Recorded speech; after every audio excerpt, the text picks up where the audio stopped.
Queridos, saudos com a graça e a paz do nosso Senhor e Salvador Jesus Cristo.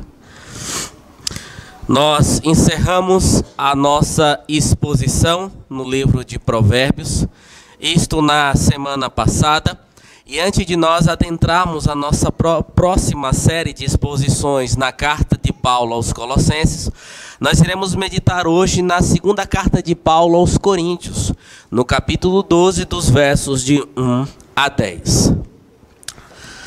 2 Coríntios 12, de 1 a 10.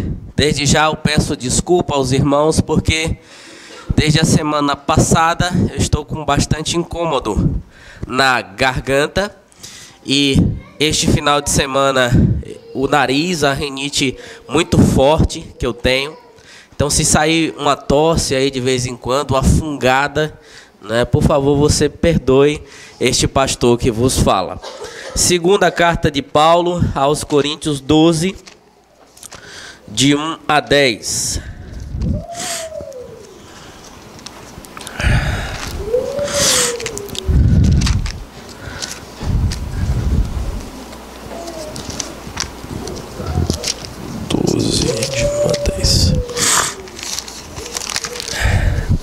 Peço a você que acompanhe atentamente a leitura da palavra do Senhor, faça anotações para que você possa meditar durante a semana. Diz assim a palavra de Deus: se é necessário que eu me glorie, ainda que não seja conveniente, vou falar a respeito das visões e revelações do Senhor. Conheço um homem em Cristo que há 14 anos foi arrebatado ao terceiro céu. Se isso foi no corpo ou fora do corpo, não sei, Deus o sabe. Eu sei que esse homem, se no corpo ou sem o corpo, não sei, Deus o sabe, foi arrebatado ao paraíso. E ouviu palavras indizíveis, que homem nenhum tem permissão para repetir. Desse eu me gloriarei, não porém de mim mesmo, a não ser nas minhas fraquezas. Pois se eu vier a gloriar-me, não serei louco, porque estarei falando a verdade, mas evito fazer isso, para que ninguém se preocupe comigo mais do que vê em mim ou do que ouve de mim.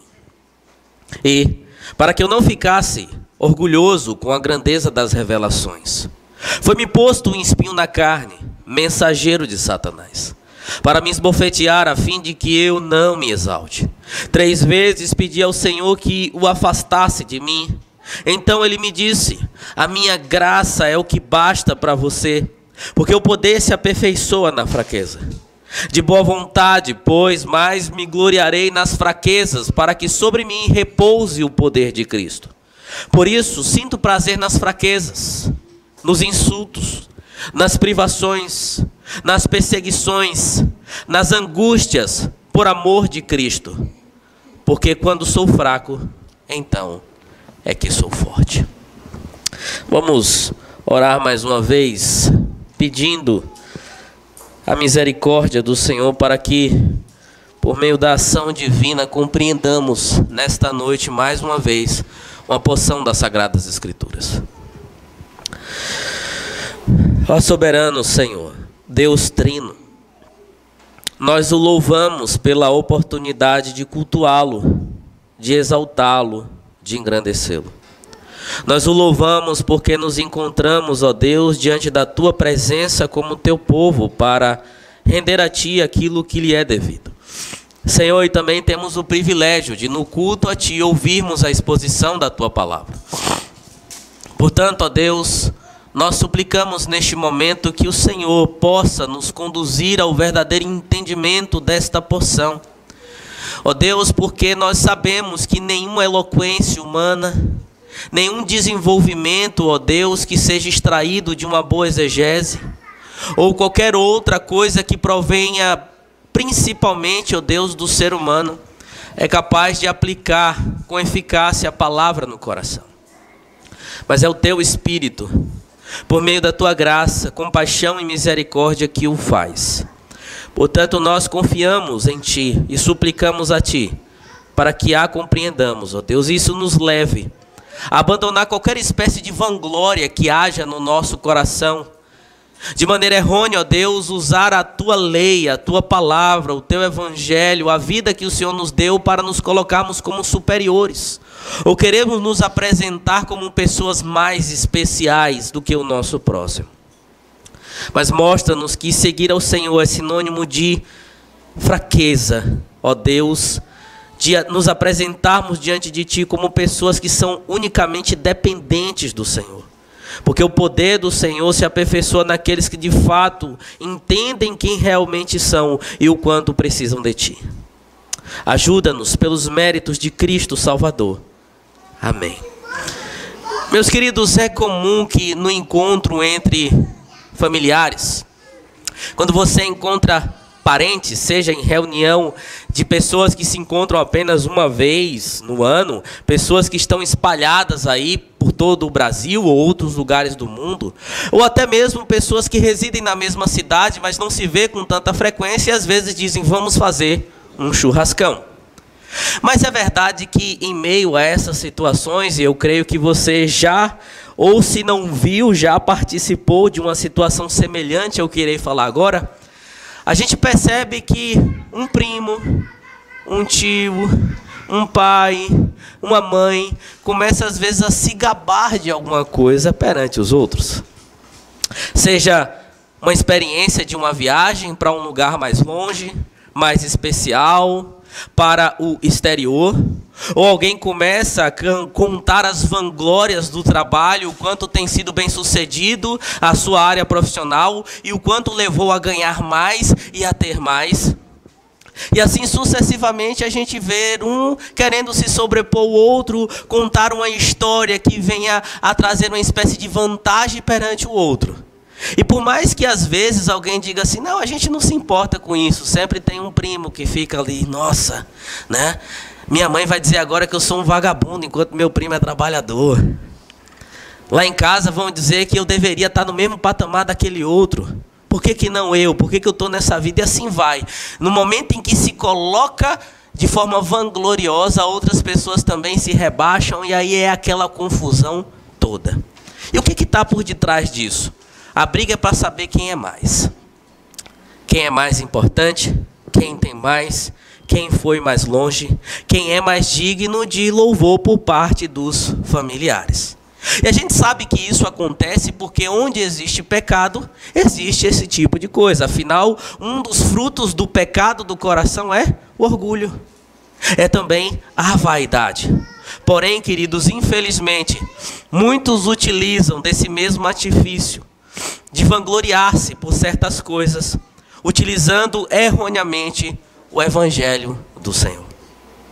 O relacionamento com Deus, a vida com Deus, o fato de ser um crente de uma determinada igreja, ou de ter um cargo na igreja, e começam a se vangloriar, começam a querer se aparecer, começam a querer se colocar num pedestal, num lugar de superioridade.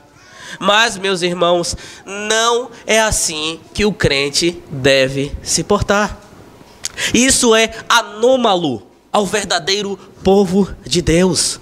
Porque nós cristãos não devemos nos apresentar como aqueles que são principais, maiores ou melhores, mas como servos, como os menores, no espírito de humildade, na total dependência do Senhor. E assim consiste a glória do crente.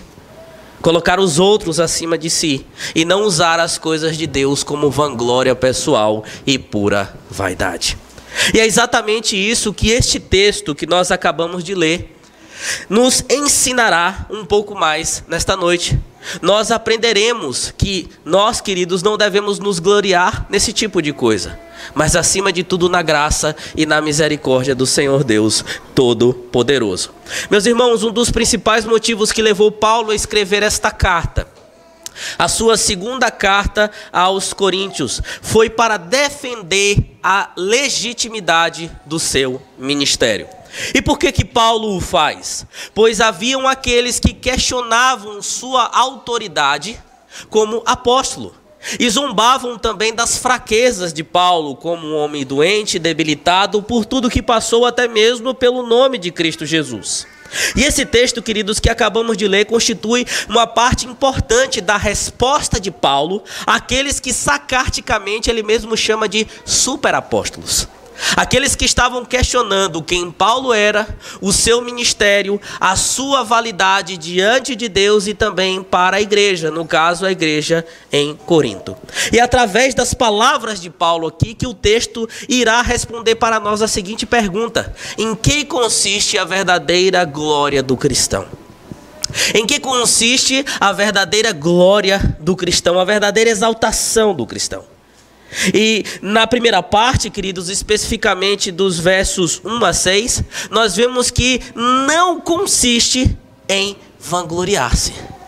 A primeira coisa que nós devemos entender como resposta a essa pergunta é que essa verdadeira glória não consiste em um cristão vangloriar a si mesmo, exaltar a si mesmo e buscar diante dos homens admiração, levando vantagem por causa de alguma coisa que tem na sua vida com Deus ou na sua vida para com a igreja. Como é possível, queridos, identificar a partir de uma leitura atenciosa dos capítulos 10 a 11 aqui dessa segunda carta aos Coríntios, os falsos mestres estavam se vangloriando. Eles se auto-recomendavam como apóstolos. Eles faziam comparações entre eles mesmos, confiavam na sua aparência, confiavam na sua oratória. Para o mundo da época, a oratória, uma boa oratória, era uma coisa válida. E eles questionavam a autoridade de Paulo como apóstolo. Por quê? Porque Paulo, por exemplo, não fazia parte dos 12.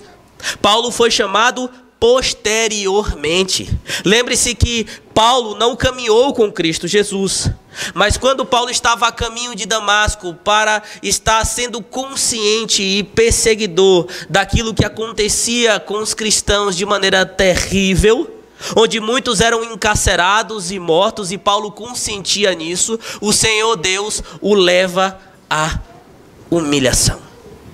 E aparece a Paulo. E Paulo diz: quem é você? Eu sou esse Jesus aí que você persegue. A partir de então, eu vou fazer você entender o quão é valioso sofrer pelo meu nome. E Cristo então comissiona Paulo como apóstolo. Esses falsos apóstolos também poderiam estar questionando Paulo, porque Paulo era um judeu da dispersão. Lembre-se que Paulo não nasceu em Israel, mas em Tarso, da Cilícia, na Ásia Menor, onde hoje é a Turquia, a mais ou menos 715 quilômetros de Israel. E eles diziam que Paulo provavelmente não era um israelita de verdade. Paulo vai contender: não, eu sou israelita, vocês são israelitas, eu sou também. Vocês são hebreus, eu o sou também. Os falsos apóstolos falavam de visões, revelações que eles tinham da parte de Deus. E segundo eles, isso provava que eles eram enviados do próprio Senhor. Você lendo atenciosamente a carta, isto estará muito claro. Mas perceba, você está presenciando aqui algo similar ao que você também vê nos dias de hoje. Falsos líderes, falsos profetas, falsos apóstolos que dizem assim: eu tenho novas revelações vindas do Senhor. Igrejas são criadas, denominações são criadas, nomes são feitos como base de exaltação, porque começam assim. Homens e mulheres que arrogam para si certa importância diante dos homens, por terem diante de si algo de especial que lhes dê vantagem. E muitos dizem: olá, o homem de Deus. Olá, a mulher de Deus. Deus está no topo da escada, fulano está no meio, e nós, réis mortais, estamos cá embaixo. Foi assim que se apresentou Maomé, como alguém que tinha uma nova revelação vinda daquilo que ele chamou de Deus. Porque o mesmo Deus que eles servem não é parecido com o nosso. Mas ele disse que através de um anjo teve a revelação que ele era o profeta fidedigno do Senhor e não Cristo Jesus. Cristo era um mero profeta. Foi o anjo também, um anjo que apareceu a Ellen White com novas revelações. Aquela que é uma das propulsoras do adventismo do sétimo dia. E nós vemos que a doutrina não é embasada nas escrituras. Foi um anjo chamado Moron que apareceu a Joseph Smith, criador da seita dos Mormons. E assim constituem-se também outros ministérios. Eles aparecem e dizem: Deus me deu uma nova revelação. Um anjo apareceu para mim e isso me torna especial. Então, sigam-me. São grandes nomes para os homens, líderes renomados, muitos até mesmo que se intitulam apóstolos. Há um que me dá até arrepio quando eu falo, chamado René Terranova. As maiores heresias que nós temos no nosso país veio deste homem, uma das maiores heresias. E ele não está mais satisfeito em ser apóstolo e já há algum tempo ele se denomina patriarca, porque ele foi ungido como um patriarca. Ah, queridos, e o que nós estamos vendo hoje é similar ao que acontecia no tempo de Paulo. É a mesma coisa. Não existe nada de novo debaixo do sol. E como Paulo, queridos, não contava as suas experiências assim aos coríntios, por que então dar crédito a eles? Paulo, diferente dos falsos apóstolos, evitava expor as suas experiências sobrenaturais. Por quê? Porque ele via pouco proveito espiritual em compartilhá-las. Isso poderia gerar apenas orgulho pessoal ou idolatria de sua figura. Tanto que no verso de número 11 do capítulo 12, Paulo diz que na verdade se viu obrigado a fazer isso, que ele denominou de uma tolice, porque não precisava. Paulo fundou a igreja em Corinto, mas não havia contado o que irá descrever a partir de então. Paulo passou 1 ano e meio fundando a igreja, mas não havia falado isso. E aqui nós tratamos outro problema que existe no nosso meio, que é a discrição. Paulo foi discreto, meus irmãos. Mas a questão é que muitos querem evidenciar o que fazem, querem se aparecer, além de contar as suas possíveis experiências com Deus, ainda assim utiliza o relacionamento com outros irmãos. Ah, eu ajudei fulano de tal, eu ajudei ciclano, fulano estava passando por problema no casamento, ó, eu ajudei, eu segurei na alça do caixão, fulano de tal precisou de uma cesta básica, de uma ajuda financeira, olha, não conta para ninguém não, mas fui eu que ajudei. Nós temos problema de discrição, porque muitas vezes nós queremos nos aparecer, e o que está por trás disso é o orgulho. E quando a coisa se alastra, não era bem isso que eu queria, não queria que todo mundo ficasse sabendo, mas por trás está sim essa indiscrição com as coisas, porque o desejo é se aparecer.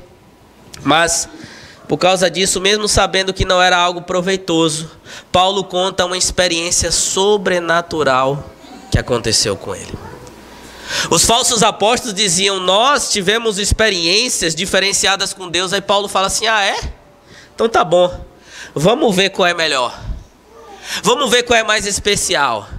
Então ele fala, queridos, a partir do verso de número 1, que não era necessário ele se gloriar, mas que ia falar a respeito das visões e revelações do Senhor.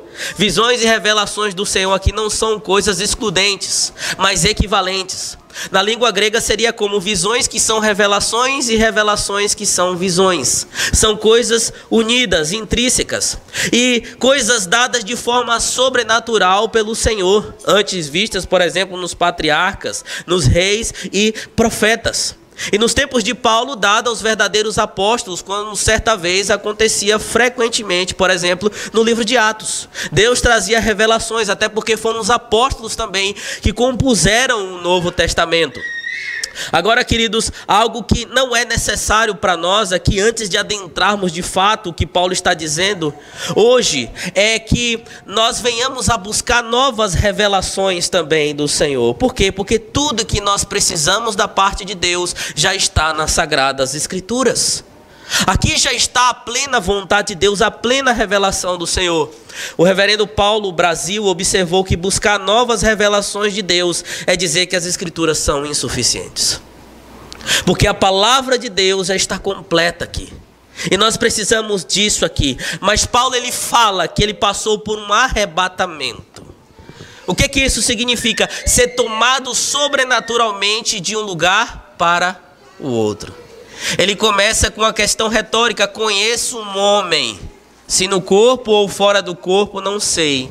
Por que Paulo, ele parece que está falando de si mesmo, mas ao mesmo tempo não, se referindo a uma terceira pessoa? Porque essa era a maneira rabínica de falar de si mesmo. Paulo então parece relutar até mesmo em mencionar o incidente, mas ele usa esse artifício para se referir a ele mesmo na terceira pessoa. Em Cristo, isso aqui é importante, porque estar em Cristo é a base de todo o ministério de Paulo. Nós sempre temos ensinado aqui da nossa união mística com Cristo Jesus. Ou seja, nós existimos, nós subsistimos, nós respiramos, nós somos santificados, nós vivemos de forma plena no dizer da palavra, principalmente diante de Deus, porque nós estamos em Cristo. Ele é a videira, nós somos os ramos. Nós subsistimos nele. Ele conhecia esse crente, referendo a si mesmo, que em Cristo, há 14 anos, foi arrebatado ao terceiro céu. 14 anos foi o início do ministério de Paulo, que é pouco relatado nas Escrituras. Ele ainda estava aos pés de Cristo, aprendendo acerca da verdade, da palavra do Senhor, conforme é possível ver na carta dele aos Gálatas. Não há muito o que se diz sobre isso, mas foi um pouco antes de Barnabé ir buscá-lo para ajudar em Antioquia, conforme Atos 11. É uma situação parecida com Filipe, quando foi arrebatado depois do encontro com o eunuco Etíope, em Atos 8. Como, por exemplo, aconteceu, e aqui nós temos uma questão de comparação, não podemos dizer que foi exatamente assim, com Enoque, no Antigo Testamento, que foi transladado, tomado para o Senhor, ou Elias, que foi relatado como alguém subindo também aos céus. A gente não sabe se foi exatamente da mesma maneira, mas a Bíblia dá base para entendermos mais ou menos o que pode ter acontecido com Paulo. E ele foi arrebatado ao terceiro céu.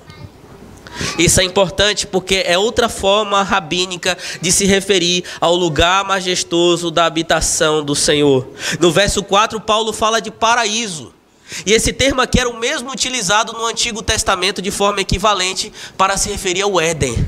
Lugar da habitação do Senhor, lugar de deleite do Senhor, mas também era uma referência ao sétimo céu. Parece confuso, mas na mente judaica da época se existiam até 10 céus para se referir ao lugar transcendente onde Deus habitava. Ele fala: eu fui para onde o Senhor está. Se no corpo ou fora do corpo, eu não sei. Deus é quem sabe.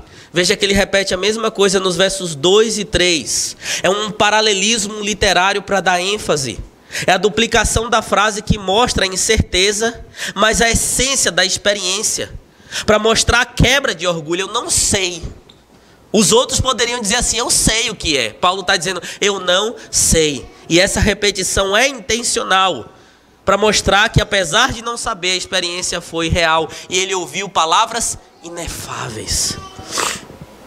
Aqui existe uma discussão se essas palavras eram incompreensivas, porque a linguagem do céu, ou se Paulo foi proibido de falar.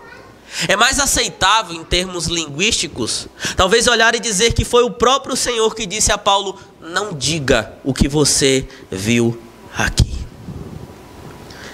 Paulo teve essa glória. Imagine você sendo levado à presença do Senhor, ouvindo coisas inefáveis, vendo a presença de Deus. Isaías se deparou com o Senhor, que era Cristo. Foi Cristo que apareceu a Isaías e disse assim: ai de mim, eu vou morrer, sou homem de lábios impuros. E Paulo tem a visão do terceiro céu.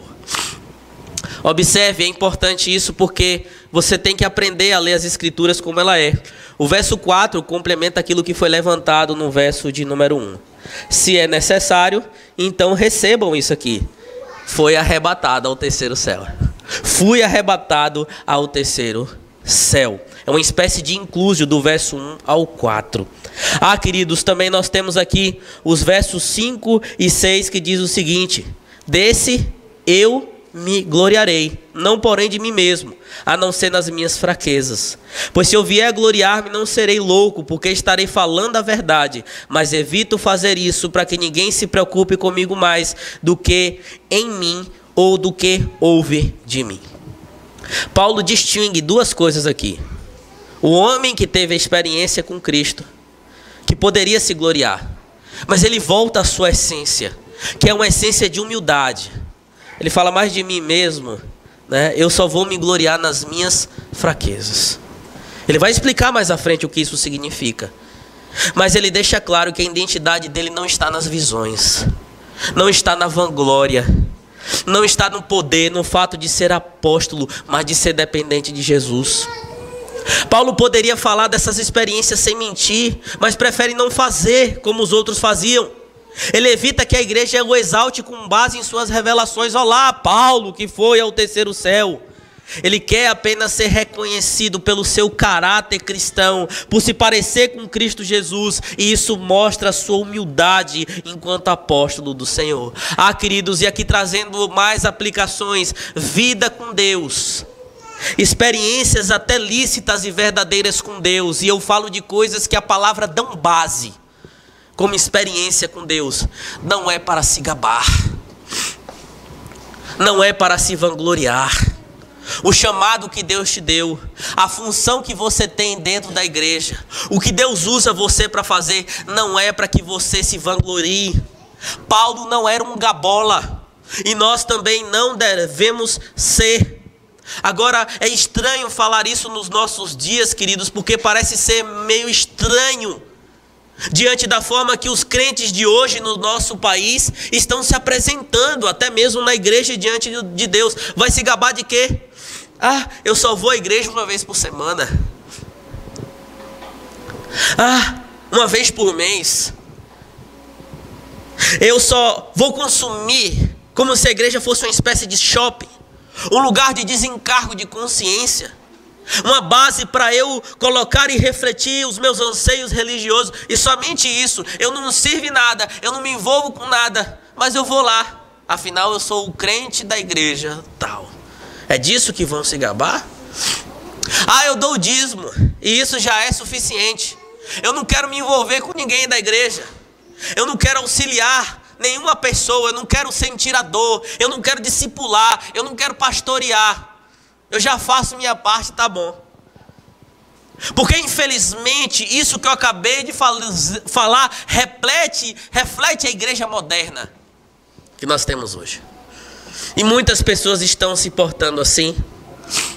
Outras se gabam de igrejas grandes. Não, a minha igreja tem 2.000 membros.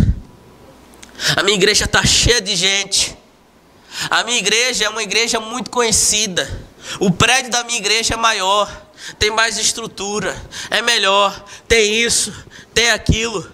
Quantas pessoas se gabam por isso? Aí você entra dentro da igreja, tem tudo lá menos Jesus, tem tudo lá menos o evangelho do Senhor. Muitos se gabam disso. Algumas igrejas, conforme é possível ver na carta do anjo do Senhor de Cristo, as igrejas, as 7 igrejas do Apocalipse, muitas eram ricas, abastadas, tinham, mas estava faltando o principal, que era o coração diante do Senhor, que era Cristo. Igrejas que se gabam até mesmo, falando um pouco da nossa realidade, por serem reformadas. Que tendência pecaminosa de pegar o que é bom e corromper. Porque uma igreja bíblica, reformada, é um presente para qualquer sociedade, quando de fato ela o é. Mas o que é que acontece? Pessoas usam isso para encher o coração de vaidade, de orgulho, e a boca de discussão vazia, de autopromoção, para deixar os dedos rápidos para digitar como os hereges arminianos, e discutir por horas e horas na internet. Para ler a Bíblia não tem tempo, agora para discutir tem. Quantas vezes a gente pega o que é bom, infelizmente isso é do homem, e transforma em motivo de vanglória. Mas fica aqui, queridos, o alerta do apóstolo Paulo: isso não vale nada. Não é nisso que nós devemos nos gloriar, não é nessas coisas. Então no que nós devemos nos gloriar? Respondendo à pergunta que rege esse sermão: em que consiste a verdadeira glória do cristão, conforme as palavras do apóstolo Paulo. E Paulo vai se gloriar naquilo que ele vai mostrar depois. E nós respondemos dizendo que consiste na graça que se aperfeiçoa na fraqueza. A verdadeira glória do crente, do servo de Deus, consiste na graça que se aperfeiçoa na fraqueza. Observe que antes Paulo fala na terceira pessoa. um artifício linguístico rabínico para se referir a alguém. Agora ele diz o seguinte: e para que eu não ficasse orgulhoso com as grandezas das revelações, foi-me posto um espinho na carne, um mensageiro de Satanás, para me esbofetear, a fim de que eu não me exaltasse. Isso aqui também é importante porque Paulo se separa dos seus oponentes gabolas. Ele está se levando, se conduzindo a um espírito de humilhação. Depois da experiência, Paulo percebe que por causa da grandeza daquilo que Deus lhe deu, algo começou a incomodá-lo. Sabe quando você está lá tomando banho? Você chega depois de um dia de trabalho, você está tomando banho, está na mesa sentado com a família, está no sofá assistindo alguma coisa, de repente você passa a mão num lugar e fala: vai ter um caroço aqui, né? Aí você olha no corpo, tem uma mancha aqui. Aí você percebe uma anomalia no seu corpo, você já fica assim, né? Recentemente eu olhei para minha perna e eu vi que tinha umas manchas. Eu falei: meu Deus, deixa eu ver se é hanseníase, né? E comecei a futucar e apertar para ver se doía, porque diz que quando não dói é perigoso, né? Aí eu já fui ao médico, o médico falou: não, isso aqui pode ser outra coisa, vai passando uma pomada, até agora não sumiu, mas eu estou mais tranquilo. E Paulo, depois da revelação, ele percebeu que tinha essa anomalia nele. O que era? Um espinho na carne, que ele descreve como provindo do próprio Satanás, um mensageiro de Satanás. Espinho aqui não era como o espinho de uma rosa. Eu creio que alguns aqui já se depararam com o espinho de uma rosa. Mas a ideia aqui é como se fosse uma estaca. Antigamente era usado estacas nas guerras para empalamento. Eu não vou dar riquezas de detalhes aqui porque tem crianças também, mas vocês sabem como é que é. Antigamente era utilizado para empalamento nas guerras. E Paulo, ele usa o mesmo termo, um termo parecido. Então não era uma coisa pequena, era uma coisa grande que poderia matar, acabar com a vida. Algo terrível, a proporção é grande.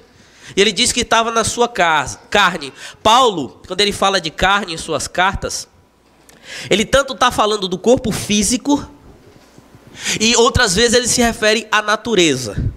Nós não podemos identificar aqui o que exatamente Paulo está falando. Será algo no corpo físico ou na sua natureza enquanto homem? João Calvino acreditava que o espinho na carne era uma tentação espiritual ou tentações espirituais de Paulo. Lutero achava que eram as perseguições dos judeus. Certamente Calvino pode de alguma maneira ter pensado em sofrimento também, afinal ele foi um homem moribundo. Teve gota, problema nos rins, foi pego em muitas outras doenças durante a sua vida. Calvino perdeu a sua esposa, que viveu só 9 anos com ele, os seus filhos, morreu doente, sem ninguém, aos 54 anos. Então certamente de alguma maneira até isso pode ter passado na cabeça dele. E sim, queridos, Paulo passou por muitas aflições físicas. Nas escrituras é possível ver que ele fala de problema nos olhos, uma grande tristeza por ser rejeitado de fato pelos seus conservos e irmãos judeus. Tudo que ele passou no seu ministério é, por exemplo, relatado no capítulo 11. Ele foi preso várias vezes, açoitado sem medida, passou por perigo de morte repetidas vezes. 5 vezes ele teve 40 açoites menos 1 pelos judeus. 3 vezes açoitado com vara. 1 vez apedrejado. Naufragou por 3 vezes. E passou 1 noite e 1 dia no mar à deriva. O que era de fato sofrimento, problema no seu ser, alguma angústia, a gente não sabe. Mas o que sabe é que era algo que incomodava, algo que feria, algo que machucava, algo que rebaixava, algo que levava Paulo à fraqueza. Era um mensageiro de Satanás. E isso é importante porque, como disse Lutero, Satanás é aquele cão de Deus. Lembre-se que Jó foi tocado por Satanás, mas foi o Senhor que permitiu. Satanás não faz nada biblicamente sem a permissão do Senhor. Quando Cristo foi tentado, quem foi que levou Jesus para ser tentado? O Espírito Santo de Deus. Então Satanás não faz nada, e foi o Senhor que permitiu que Satanás trouxesse esse mensageiro até Paulo. E isso aconteceu para quê? Conforme as palavras de Paulo, para que não houvesse orgulho, altivez, arrogância. E é interessante que os interesses de Satanás serviriam muito mais bens se, caso de fato Paulo se tornasse um insuportavelmente arrogante. Mas como vimos, queridos, é do nosso coração pecaminoso usar as bênçãos de Deus para nos vangloriar. E o Senhor falou: não, Paulo, você vai ter que ter um espinho na carne, porque senão pode acontecer isso. Por causa do orgulho você o terá. E Paulo orou ao Senhor para que o Senhor o livrasse. Ele orou por 3 vezes: Senhor, me tira esse espinho. Assim como Cristo por 3 vezes no Getsemane disse: Pai, se for possível, passa de mim este cálice. E sabe o que é que Paulo recebeu do Senhor? E Senhor aqui é Cristo. O termo Kyrios utilizado por Paulo é uma referência à segunda pessoa da Trindade. Jesus clamou ao Pai e Paulo clamou a Cristo e recebeu um não do Senhor Jesus. Queridos, receber um não de Deus às vezes é a melhor bênção que nós podemos ter. O não de Deus para a nossa vida é providencial. E às vezes a gente não percebe. J. Packer disse ele disse as seguintes palavras: se eu passar 40 anos orando a Deus e não tiver nenhuma resposta, já terá valido a pena, pois passei 40 anos em comunhão com Deus na dependência dele. Você já parou para observar que muitas vezes quando você ora insistentemente, o Senhor não responde a sua oração como você quer, porque o silêncio de Deus já é uma resposta? Você tem a oportunidade de estar nos pés do Senhor clamando, pedindo a Deus, na sua angústia, na sua fraqueza, tudo que você passa que às vezes te incomoda, porque você não é um vaso perfeito, você tem rachaduras. Entenda uma coisa: Deus não usa vasos perfeitos. Paulo passou até este momento relatado 14 anos sofrendo com esse espinho na carne, mas Deus o usou para a sua própria glória. Queridos, muitas vezes é em meio ao sofrimento que Deus trabalha no nosso coração, em meio às lutas da vida, em meio às aflições, os espinhos. Cada um tem o seu. Deus é que sabe como é que trabalha no coração do homem. Mas como isso nos leva aos pés do Senhor, como isso nos humilha aos pés do Senhor, como isso mostra a nossa dependência aos pés do Senhor. Eu conheço um homem, e eu não estou falando de mim mesmo não, como Paulo, viu? Que passou algum tempo por algo triste. Ele foi acometido com um cisto colédoco. É uma dilatação anormal de um ou mais dutos biliares que transportam a bile do fígado para o intestino delgado. E foi muito rápido que ele passou por isso. A família se assustou, os irmãos de igreja se assustaram. Passou pelo processo de cirurgia muito rápido. Os cortes foram grandes, assustaram. E eu, como o tenho como irmão querido, fiquei preocupado. Como é que esse cara vai ficar agora? Como é que vai ficar o coração desse cara? Ativo na igreja, servindo ao Senhor de todo o coração. E um dia nós estávamos indo para uma reunião do presbitério, porque ele é teimoso também. Era para estar se recuperando e estava querendo ficar para lá e para cá. E ouvindo ele falando, ele disse: nesse momento de dor, eu tenho me aproximado mais de Deus. Nesse momento de aflição, eu tenho me aproximado mais do Senhor. Nesse momento, aonde eu estou tendo que ficar parado em casa, eu estou acordando mais cedo e me dedicando ao Senhor. Na nossa mente, o que aconteceu foi um problema, mas para Deus os propósitos são outros. E se essa situação serviu para levá-lo mais aos pés do Senhor, valeu a pena. Para que servisse mais ao Senhor, valeu a pena. Eu não sei qual é a dificuldade que você passa, Talvez você que seja mais idoso ou mais jovem tenha alguma comorbidade, limitação, dificuldade de qualquer natureza e pense não ser capaz de servir de fato ao Senhor. Entenda uma coisa, ninguém é, nem em plena saúde. Ainda que a dor física roube a sua alegria, porque as dores físicas nos incomodam. A perda, a falta nos incomodam. Às vezes você está até querendo servir ao Senhor, mas está com a cabeça lá com um boleto que você tem para pagar e não tem dinheiro.